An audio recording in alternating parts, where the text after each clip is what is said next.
Okay okay yeah good morning Raghavendra గారు.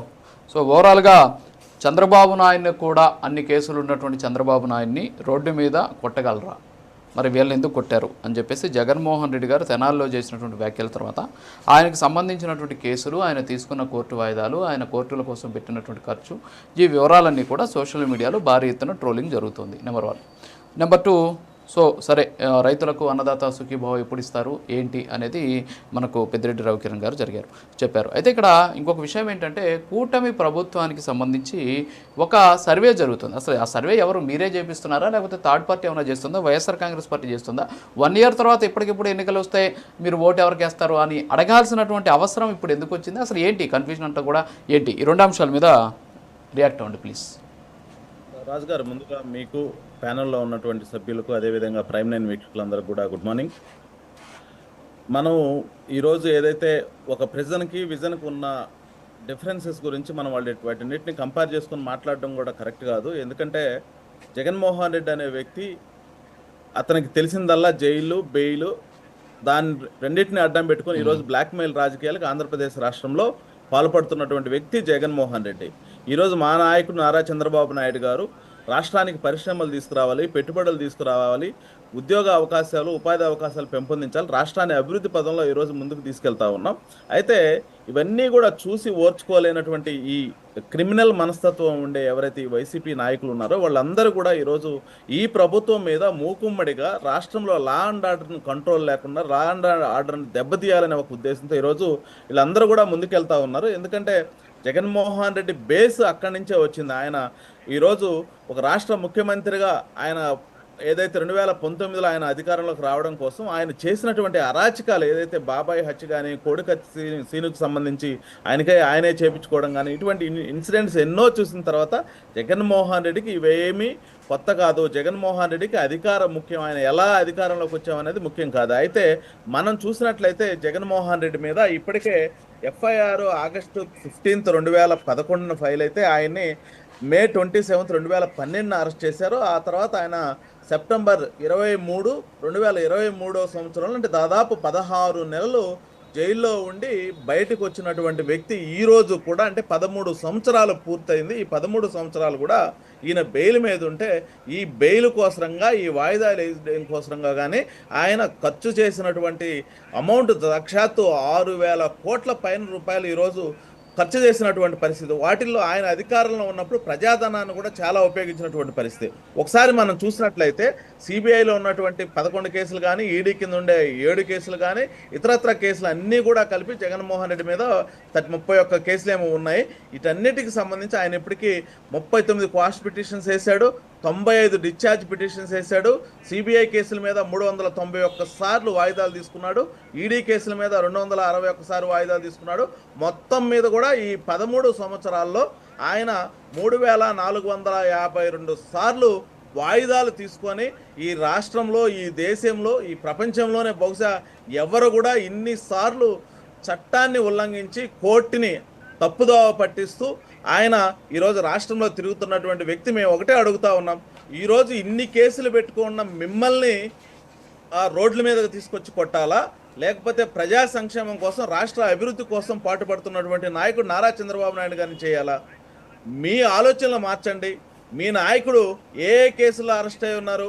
Money laundering, విట్ప్రోకో, అదేవిధంగా అక్రమ దోపిడీలు, అక్రమంగా ఆ రోజు ప్రజలను ఇబ్బంది పెట్టినటువంటి పరిస్థితులు, ఇటువంటి ఎన్నో 10 రూపాయలు ఉన్న షేర్ని దాదాపు 1,400 రూపాయలు షేర్ చేసి షేర్ రేట్ని 1,400 రూపాయలకి పెంచుకొని ఆయన యొక్క ఆస్తులను పెంచుకున్నాడు. ఈ విధంగా ప్రజలను మోసం చేశాడు, చీటింగ్ చేశాడు. ఇటువంటి కేసులు మీ నాయకుడి మీద పెట్టుకున్నారు. మా నాయకుడికి మీ నాయకుడికి అసలు సంబంధమే లేనటువంటి పరిస్థితిలో ఒకటే చెప్తా ఉన్నాం, మా నాయకుడు నారా చంద్రబాబు నాయుడు గారు గతంలో వైఎస్ రాజశేఖర రెడ్డి గారు అధికారంలో ఉన్నప్పుడు కూడా, ఆ రోజు కూడా చంద్రబాబు నాయుడు గారిని ఎన్నో విధంగా ఇబ్బందులు పెట్టాలని ఆ రోజు 28 కేసులు వేసి ఆయన్ని ఎన్నో విధాలుగా ఇబ్బంది పెట్టారు. ఆ రోజు సాక్షాత్తు రాజశేఖర రెడ్డి గారు ముఖ్యమంత్రిగా ఉన్నప్పుడు చంద్రబాబు నాయుడు గారి మీద 26 పైగా విచారణలు చేశారు, 14 సభా సంఘాలు పెట్టారు, 4 న్యాయ విచారణలు చేశారు. అదేవిధంగా 4 అధికారులను ప్రత్యేకంగా నియమించి వాళ్ళ మీద విచారణలు చేపించారు. ఒక సిబిసిఐడి వేసేసి ఏం చేశారు? లాస్ట్కి ఏమి చేయలేకపోయారు. ఎందుకంటే చంద్రబాబు నాయుడు గారి మీద అవినీతి మచ్చనేది లేదు. సాక్షాత్తు ఈరోజు జగన్మోహన్ రెడ్డి గారి తల్లి ఎవరైతే ఉన్నారో విజయమ్మ గారు ఆ రోజు రాజశేఖర రెడ్డి గారు ముఖ్యమంత్రిగా ఉన్న టైంలో చంద్రబాబు నాయుడు గారి మీద సిబిసిఐడి ఎంక్వైరీ కోరుతూ 2424 పేజీల పిటిషన్ వేస్తే ఆ రోజు కోర్టు ఆ పిటిషన్ కొట్టిపడేసి మొటిక్కాయలు వేసిన సందర్భాన్ని కూడా ఈరోజు వైసీపీ వాళ్ళు గుర్తుపెట్టుకోవాలి. మా నాయకుడు మీరు పెట్టిన కేసులు ఏవైతే ఉన్నాయో మాస్క్ లేదనో, లేదా లౌడ్ స్పీకర్ పెట్టాడనో, లేకపోతే ఏదో కారు ఆపి మాట్లాడానో, లేదా ఏదో మీటింగ్లో మాట్లాడానో, ఇటువంటి కేసులు మీరు మా నాయకుడి మీద పెట్టింది. మీ నాయకుడి మీద అంతా ఉండేది ఏంది? మొత్తం మనీ లాండరింగ్, క్విడ్ ప్రోకో, సొంత ఆస్తులను పెంచుకోవడం కోసం చేసినటువంటి పరిస్థితుల్లో రాష్ట్రంలో ఈరోజు జగన్మోహన్ రెడ్డి ఎవరైతే ఉన్నారో ఆయనకి ఒక అభద్రతా భావం వచ్చింది. ఎన్డీఏ కూటమి మీద గుడ్డగాల్చి మొహానేయాలి, రాష్ట్రంలో శాంతి భద్రతలు దెబ్బతీయాలి. ఈ ప్రభుత్వం రాష్ట్రాన్ని అభివృద్ధిలో, సంక్షేమంలో, అదేవిధంగా మౌలిక వసతులు కల్పించడంలో, అదేవిధంగా లా అండ్ ఆర్డర్లో చాలా ఈజీగా ముందుకెళ్తా ఉంది. ప్రజలందరూ కూడా ఈ ప్రభుత్వాన్ని దగ్గర తెచ్చుకుంటున్నారు. వీళ్ళ మీద ఏదో ఒకటి గుడ్డగాల్చి మొహానేయాలని చెప్పేసి నిన్న తెనాలి వెళ్ళాడు. అక్కడ రౌడీ షీటర్ని, అదేవిధంగా అత్యాచారాలు చేసినటువంటి వ్యక్తుల్ని, అదేవిధంగా దాడులు చేస్తుండే వ్యక్తులను కూడా ఆయన పరామర్శించడానికి వెళ్ళాడంటే ఆయన యొక్క మెంటాలజీ, సైకాలజీ కూడా మనందరం కూడా ఆలోచించుకోవాలి. ఇవన్నీ కూడా మేము చెప్పినవి కాదండి. మేమేదో ట్రోల్ చేయటమా, లేకపోతే ఎక్కడో పోస్టులు చేయడం, సోషల్ మీడియాలో వైరల్ చేయడం కాదు. ఏవైతే జగన్మోహన్ రెడ్డి గారికి సంబంధించి కేసులు ఏవైతే మేము మాట్లాడామో ఇవన్నీ కూడా అక్షర సత్యాలు. జగన్మోహన్ రెడ్డి అనే వ్యక్తి ఆయన లబ్ధి కోసం, ఆయన పార్టీ అభివృద్ధి కోసం ఆయన పాటుపడుతూ ఉంటాడే తప్ప ఆయన ఏ ఒక్క సంక్షేమం ఆయనకు అవసరం లేదు, ఆయన కార్యకర్తల బాగోగులు ఆయనకు అవసరం లేదు. ఈరోజు మేము అభివృద్ధిని, సంక్షేమాన్ని దృష్టిలో పెట్టుకొని ముందుకెళ్తా ఉన్నాం. ఇకపోతే రాష్ట్రం యొక్క అభివృద్ధి గురించి, రైతుల యొక్క సంక్షేమం గురించి ఈరోజు మాట్లాడుతూ ఉన్నాం. మేము ఏదైతే సూపర్ 6లో హామీలు ఇచ్చామో ఈ సూపర్ 6 హామీలు ఏవైతే ఉన్నాయో వాటన్నిటినీ కూడా తూచా తప్పకుండా నెరవేర్చే బాధ్యత ఈ ప్రభుత్వం తీసుకోనుంది. దానికి కట్టుబడి ఉందన్న విషయం అయితే మరొకసారి గుర్తు చేస్తా ఉన్నాం. ఇప్పటికే 4000 రూపాయలు పెన్షన్ చేశాం. రేపు 12వ తేదీ నుంచి తల్లికి వందనం వేస్తా ఉన్నాం.